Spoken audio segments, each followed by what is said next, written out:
están? Bienvenidos. Esta es otra edición de Eduardo Ledesma Pregunta y en esta ocasión nos visita la licenciada Ingrid Jeter. ¿Cómo estás, Ingrid? Muy bien, Eduardo. Muchas gracias por la invitación. Gracias por estar aquí. No, gracias a vos. Este hermoso lugar, además. Lindo, ¿no? Sí, muy lindo. Siempre me gustó el teatro, pero así sola, creo que pocas Claro, veces estás estuve. actuando sola, digamos, ¿no? Para un público Para imaginario. uno.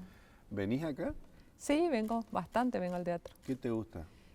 Mira, en realidad a mi marido le gusta mucho todo lo que es teatro, música, así que si hay alguna obra que viene de Buenos Aires, venimos a verla.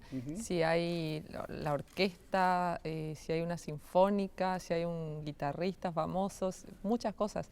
Y después vine porque, bueno, mi hija más chiquita actuaba en Paquita y hacía también el baile acá, digamos, eso más escolar, pero sí venimos asiduamente. Tenés dos hijas, ¿no? Dos hijas, de 14 y de 11. Ya están grandes. Sí. Eso implica también que cierta libertad, ¿no? Absolutamente. O sea, mucho más libertad de lo que uno tiene como madre de un chiquito hasta 4 o 5 años, digamos. Claro, claro. Sí. Y eso es un activo fundamental para la actividad que desarrollás.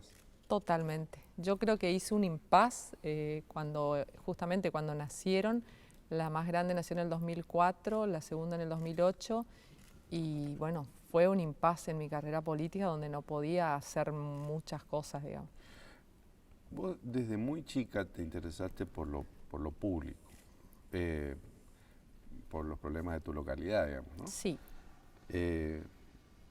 Sos licenciada en Ciencia Política.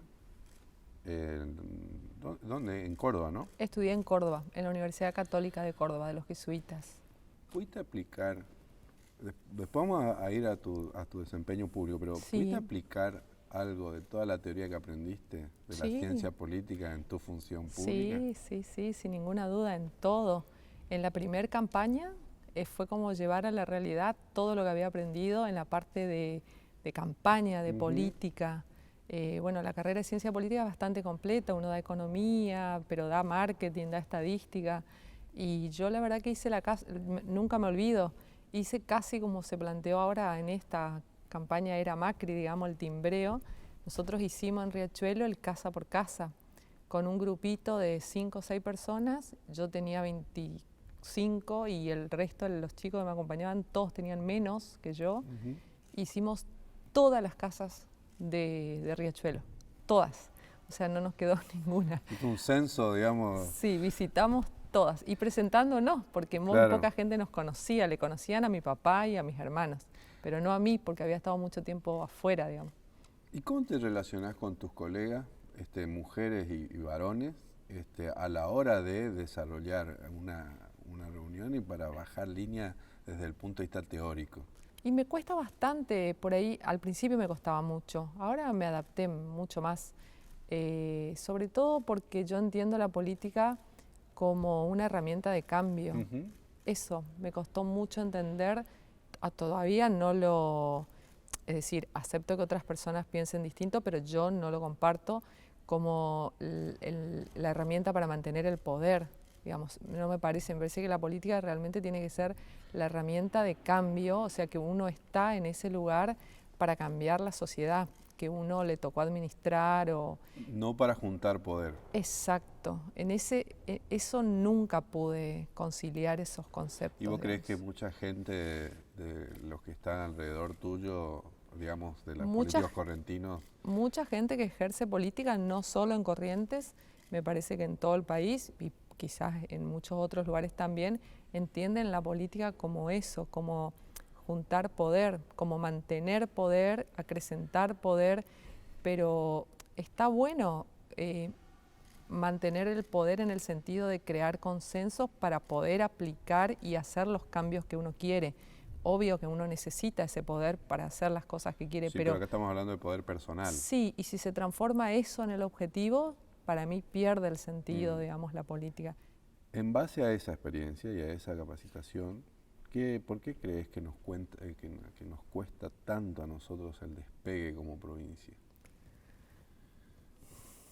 Y bueno, un poco me parece que es porque debiéramos juntarnos más personas que tenemos esa vocación de trabajar en lo concreto todos los días, no trabajar en el mantenimiento en el cargo.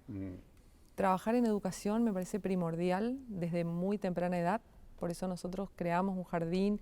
En ese sentido, ahí te quiero explicar, me parece primordial, entonces creamos el jardín. O sea, no es que me parece primordial y nos quedamos con esa idea. Eso es lo que quiero transmitir cuando digo hay que concretar las cosas. Si yo estaba totalmente convencida de que había leído muchísimo de que era importantísimo la estimulación temprana en los chicos, o sea que todos los chicos empezaran en la primaria con cierto nivel de estimulación. Los chiquitos más pobres no tienen un librito en su casa, o sea, no tienen un lápiz, entonces entran a primer grado con una desventaja tremenda con otros chicos. Entonces dijimos, vamos a crear el jardín desde los 2 años. Bueno, y nos pusimos las pilas y el año que viene cumple 10 años nuestro jardín y tiene casi 200 ¿En chicos. dónde? En Riachuelo. Ahí hay 2 problemas, ¿no? Hay uno, que esa experiencia es muy local. Totalmente. Y lo otro es que da la sensación de que el despegue no se da porque no se abandona el diagnóstico. En líneas generales es la política más grande. Sí, coincido, pero hace poquito fueron unas personas porque la directora pidió una donación de unos anteojitos para unos chicos y esa gente me dijo, si ustedes pudieron hacer en Riachuelo, ¿por qué no se hace en todos lados esto? Porque se quedan maravillados. Y falta voluntad y decisión. ¿Pero y quién puede estar en contra de que se eduque a la Nadie está gente? en contra, me parece, pero hay que tener decisión, hay que tener las cosas así claras, no empañarse en visiones muy de mirada corta de a quién le conviene, a quién no le conviene. Bueno, claramente no tener la gente mal educada conviene a algunos. Y yo creo que sí, pero lamentablemente, bueno, eso es lo que estamos hablando, discutiendo, ¿no? Fuiste intendente de Riachuelo por 3 periodos. Sí. ¿Qué te dejó esa experiencia? Me dejó una experiencia muy buena y creo que dejé un equipo bien formado también, porque eso también es muy importante, formar equipos y decir, bueno, el municipio camina mejor, igual o mejor que cuando yo estaba, cuando yo no estoy. Y eso me enorgullece. Ahora, ¿cómo te llevas con la crítica? Porque si bien la gente los respalda a ustedes, digamos, también hay críticas porque, digamos, que los Jeter en Riachuelo son considerados casi una casta dinástica, digamos, ¿no? Porque sos vos, intendente, ahora es tu hermano y así se fue. ¿Cómo te llevas con eso? Sí, le trato de explicar a la gente, porque a ver, si yo hubiera estado quizás desde lo académico, quizás hasta hubiera pensado lo mismo. Hubiera dicho, esto está mal, digamos. Cuando yo tuve la experiencia en el 2002 de ir a Alemania por gobierno local, financiado todo por la Fundación Naumann, nosotros visitamos muchos municipios chicos del tamaño de Riachuelo, 5.000, 7.000 habitantes. Y en todos me encontré con que los intendentes llevaban 20 años, 25 años, los mismos, no el hermano, el mismo, la misma persona. Y entonces, bueno... A lo Gildo, Infran, sí, y pregunté, dije, ¿y la gente cómo lo toma? Entonces me dijeron, bueno, en un pueblo, la explicación de los propios intendentes, en un pueblo o en una ciudad tan chica no hay tanta gente interesada en gestionar. Y tampoco hay tanta gente dispuesta, porque la verdad que es un sacrificio. Si uno lo toma como corresponde, uno dedica su tiempo, su conocimiento, su talento en eso. No, si yo hubiera invertido, o Martín, vamos a suponer que nos asociábamos e invertíamos todo este tiempo en un emprendimiento empresarial, te puedo asegurar que nos iba mucho mejor económicamente. Pero no es nuestro objetivo. Y eso es muy importante. Para mí el político no tiene que tener objetivos de enriquecerse. No es mi objetivo enriquecerme. No está mal la gente que tiene objetivos de ser millonaria, pero esa gente que no se dedica a la política, exactamente. Me parece que tiene que haber más gente en la política con deseo de trascendencia, o sea, con deseo de trascender, de quedar, de dejar un legado, o sea, que sea eso da satisfacción, te hace feliz, digamos. En 2016 fuiste designada por el presidente Macri como gerente regional del NEA de Vialidad Nacional. Bueno, ahí Hay muchas cosas, ¿no? Tal vez una de las más importantes es, digamos, desde el punto de vista simbólico, político, la autovía que se está haciendo, ¿no? Sí, Pero también hay puentes rotos, hay sí. rutas rotas. ¿Cuál es tu balance? Sí, quiero decir algo que quiero contarte cómo acepté ese cargo, porque a veces me dicen, bueno, ¿cómo sin ser ingeniera uno está en ese lugar? Cuando recién asumió Mauricio Macri, Rogelio Frigerio me convocó a estar a cargo del FONAVI en Buenos Aires. Fui a Buenos Aires y ahí, en esa experiencia de 2 meses o 3, enero y febrero, realmente me di cuenta que era mucho más, ahí me di cuenta que era mucho más importante la experiencia que yo tenía en gestión de intendente, por ejemplo, que quizás el conocimiento que podía tener el arquitecto que estaba al lado mío en el FONAVI, que no era incapaz de tomar alguna decisión. Entonces, esa experiencia, después le dije a Frigerio, mirá, realmente por mi familia no puedo sostener esto de venir de lunes a viernes a Buenos Aires, ir a Corrientes. Tengo 2 hijas, todavía eran más chicas, no me da económicamente para llevarlos a todo a Buenos Aires, entonces voy a tener que renunciar y volverme al municipio. Esa fue mi postura porque yo estaba de licencia. Estaba de licencia, claro. Y ahí fue que surgió lo de Vialidad Nacional y lo acepté dada la experiencia que tuve esos 2 meses en el FONAVI. Me di cuenta que uno puede gestionar un organismo técnico con técnicos por debajo de uno, digamos, y lo puede hacer bien. Sí. Y bueno, fue así que acepté el cargo de gerente regional. Esa gerencia siempre estuvo en el Chaco, nunca estuvo en Corrientes. Era la primera vez, me parecía importante. Hay 5 distritos, 5 provincias, las 5 están lideradas, digamos, por ingenieros civiles y trabajo muy bien. Sí hubo puentes caídos, reconozco, y creo que eso, no me quiero sacar el saco o la responsabilidad, pero la verdad es que son muchos años de desinversión y muchos años de inacción, diría yo, en términos de mantenimiento.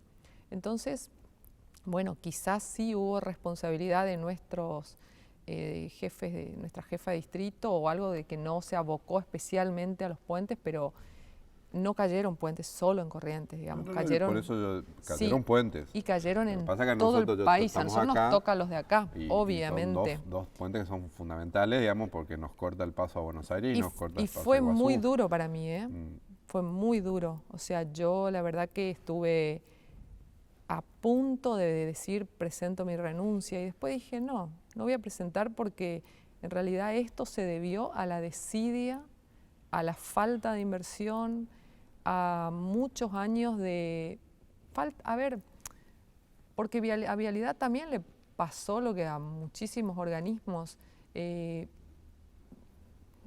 falta de compromiso, pero también porque, bueno, Vialidad fue uno de los organismos más corruptos en la era pasada. Entonces toda la gente de carrera quedó un poco, o era cómplice o quedaba frisada, digamos, no participaba, no se involucraba, quedó ahí al margen. Te hago una pregunta apelando a tu experiencia como intendenta y también como técnica, como gestora de vialidad, digamos, ¿no? Y además por donde vivís y que te toca venir todo el tiempo a la ciudad. Sí. Entonces, conoces de primera mano el padecimiento de mucha gente que vive en las afueras porque ya no puede vivir en los adentros porque está colapsada la ciudad y es muy caro y todo eso, ¿no? Entonces hay que venir todo el tiempo a la ciudad y la ciudad está colapsada. Y uno lo que nota como vecino de las afueras de la ciudad es que no hay ningún plan estratégico de la ciudad para mejorar las condiciones de tránsito, digamos, en la ciudad capital. ¿A usted alguien le consulta algo? ¿Tienen algún plan que esté dando vueltas ahí como para poder mejorar un poco? Además, teniendo en cuenta los planes que hay y los nuevos edificios públicos que se están haciendo y que van a encajonar todavía más el tránsito de la ciudad. No, nosotros como Vialidad Nacional, digamos, nos abocamos exclusivamente a rutas nacionales. Está bien, pero ni como organismo consultor, de consultoría. No. Lo que sí, por ejemplo, en la obra de la autovía urbana, sí, porque es ruta nacional, pero atraviesa la ciudad, digamos. Entonces ahí sí, para el diseño, para el proyecto, nosotros convocamos tanto al intendente de Riachuelo como al intendente de Corrientes, en ese momento la anterior gestión, y al intendente de Santa Ana. Y le pedimos, bueno, un poco que se involucren en el proyecto. Y de hecho lo hicieron. El municipio de Corrientes a través de su secretario de Obras Públicas. Y después continuó con esta gestión también a través de su secretario de Recursos Hídricos, porque como que se tornó mucho más importante el tema de desagüe por la famosa lluvia que hubo, que inundó toda la zona del otro lado de la autovía. Eso es lo que más, y hoy estamos en constante comunicación con la secretaria de Planeamiento del municipio, porque sí va a hacer falta. Ahora el proyecto de la autovía ya está. Eso es muy importante, que nosotros les tratamos de hacer entender al municipio que eso ya está y no se puede modificar porque pasó por todos los estamentos.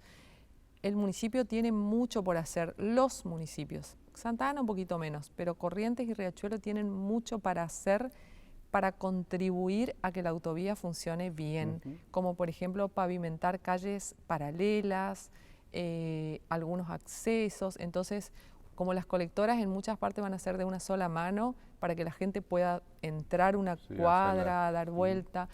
También tiene que mejorar algunas salidas en la zona del 17 de agosto. Nosotros en eso estamos trabajando juntos, pero es porque para que la autovía funcione para todos, para los que pasan, para los que venimos entrando y para los que viven en los barrios cercanos, que no les resulte al final un obstáculo, digamos, ¿no? Ahora te hago una pregunta complicada. Vos, si fuera intendenta de la ciudad capital, ¿qué harías con el tránsito?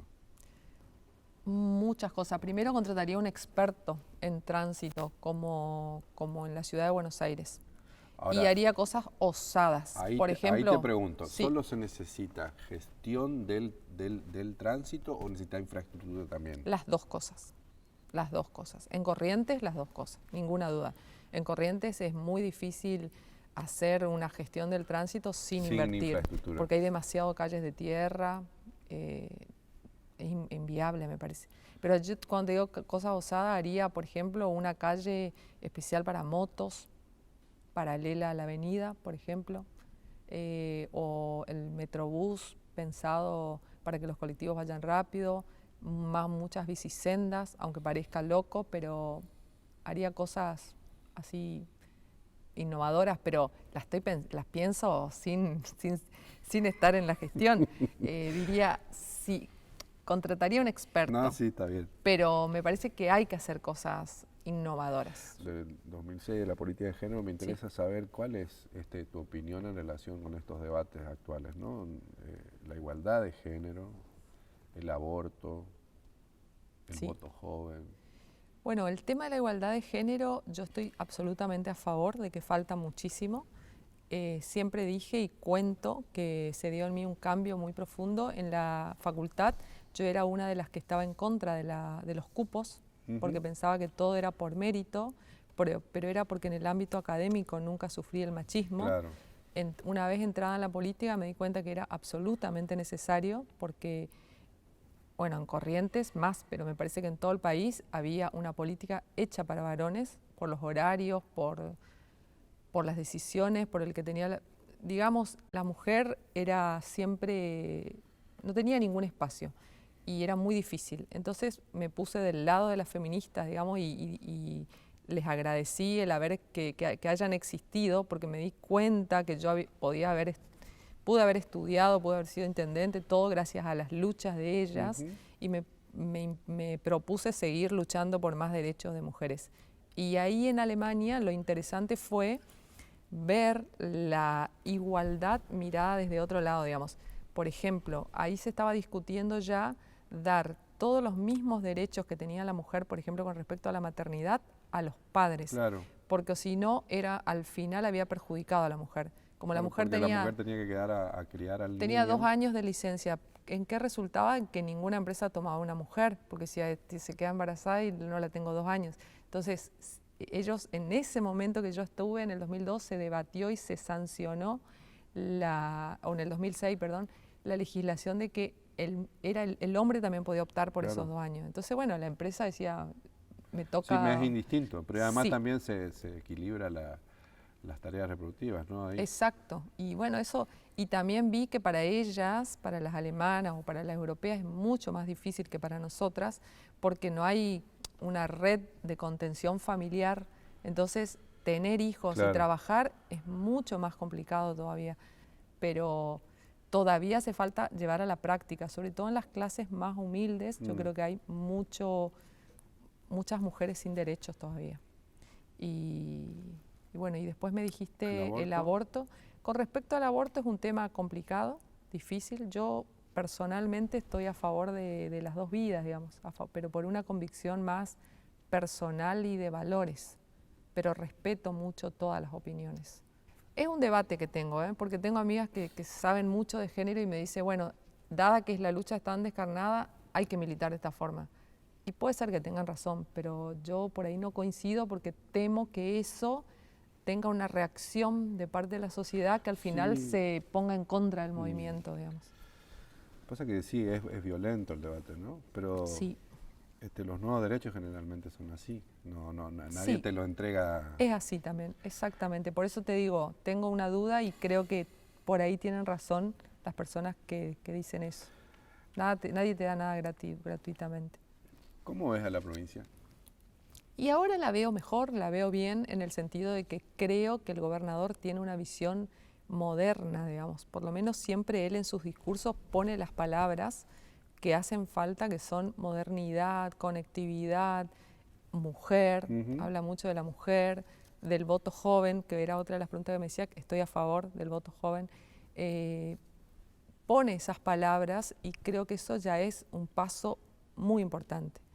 Después tenemos que trabajar todos en equipo para llevarlo a la realidad, digamos, ¿no? ¿Y el país? Y el país es más o menos, iba a decir más o menos igual, pero no, creo que es una situación totalmente diferente. En realidad en el país yo veo que se avanzó mucho en lo institucional. Pasa que todo eso queda subsumido por la economía, ¿no? Exacto. Yo creo que se cometieron errores en economía y hay que admitirlos. ¿Cómo te interpela a vos en tu doble función de correntina, de funcionaria nacional y de militante política, digamos, que Corrientes sea la más pobre del país? Y me parece que no es un resultado de hoy, digamos, son muchos años, porque uno no es el más pobre por lo que hizo este año o hace 2 años. Sí, lo que pasa es que muchos años que Corrientes lleva el mismo gobierno. Bueno, no el mismo gobernador, pero no estamos de acuerdo. Muchos años, la pobreza se llega por muchos años de desinversión, falta de oportunidades, de progreso. Corrientes tiene que apuntar a generar fuentes privadas de trabajo, porque el empleo público no genera riqueza, digamos. Y además es de mala calidad en términos, digamos, de claro, cualitativos, yo creo que en realidad por eso somos la provincia más pobre, porque los sueldos son bajos, por eso en la estadística figuramos como la provincia más pobre, pero potencialmente Corrientes para mí debería ser una de las provincias más ricas, porque si uno ve... Lo que pasa es que no abandonamos la promesa, o sea, somos la promesa de esa riqueza que no se construye. Pero se tiene que construir y no es tan difícil. Te hago la última. Sí. Vos trabajás, estudiás y trabajás en política y el gobierno local, sociedad civil, ¿no? Estuviste en Alemania, becada por la Fundación Naumann, fuiste asesora ad honorem de la Convención Constituyente de Córdoba, hablas español, inglés, alemán y portugués. Fuiste candidata a diputada en 2009, fuiste candidata a diputada provincial en el 2003, candidata a diputada en 2001, ahora de nuevo sos precandidata a diputada. Sí. Tenés todo este currículum, tenés todo este recorrido. Sí. Cuando un ex gobernador dice que las mujeres tienen que volver al hogar, ¿qué te genera a vos? Y bueno, no le puedo cambiar la cabeza, digamos, pero no me genera, por mí no me genera nada, porque yo, digamos, sé lo que, pero sí por las mujeres. Cuando, por ejemplo, en su momento me desconoció, bueno, ese otro cuando me desconoció, un 8 de marzo, yo reaccioné bastante con bronca, pero por las mujeres, porque dije, si a mí me puede hacer esto, ¿qué le puede hacer a cualquier otra mujer sin ninguna protección? Entonces, ahí realmente es cuando uno dice, el machismo está todavía muy fuerte en Corrientes. Y lo peor de todo, digamos, es que las mujeres por ahí no somos lo suficientemente solidarias entre todas para defendernos, para ayudarnos a que otra progrese. Yo la verdad pienso que una de las misiones, pero de verdad pienso esto, no es que lo digo, es lograr que otras mujeres ocupen espacios de poder y no competir con esas mujeres, digamos. Yo me alegro cuando una mujer capaz llega a un lugar bueno. Eso a mí me Hay alegra. una cosa que aprendí incluso en este programa, ¿no? Sí. Que también la mujer no importa que sea mala, digamos, porque los hombres tampoco dan garantía de responsabilidad. Y de eso es lo que yo te solvencia decía, técnica, qué cuando sé me yo, dicen no, porque así va a llegar alguien, y bueno, le digo, hay tantos brutos hombres en política y nadie dice nada, o sea... ¿Qué esperas para las próximas elecciones? ¿Qué espero? Espero que los argentinos acepten esto de que tenemos que mantener la senda que eligió tomar Mauricio Macri en el sentido de abrirse al mundo, mantener relaciones con los países desarrollados, tender al equilibrio fiscal. Creo que hace falta mucho, y esto sí lo quiero decir porque es uno de mis ejes, digamos, de campaña y demás. Tenemos que bajar el gasto político, tenemos que bajar los privilegios, tenemos que transformarnos realmente si queremos ser como un país desarrollado. Yo he visto cómo se manejan los políticos en Alemania, en Finlandia. Son personas comunes, no tienen privilegios, no tienen suntuosidad. Eso tenemos que alcanzar, o si no, no somos un país desarrollado, somos un hiper, bastante lejos, bastante lejos. Y eso es malísimo. Ojalá te vaya bien y puedas hacer algo de lo que... Bueno, muchas gracias. Muchas gracias a vos. A ustedes también muchísimas gracias por estar ahí. Recuerden que estas y las demás entrevistas se pueden encontrar en los repositorios digitales de eduardo-medioledesma.com, la plataforma del Diario Litoral de Radio 2 y los jueves a partir de las 21:30 por T5 satelital. Muchas gracias.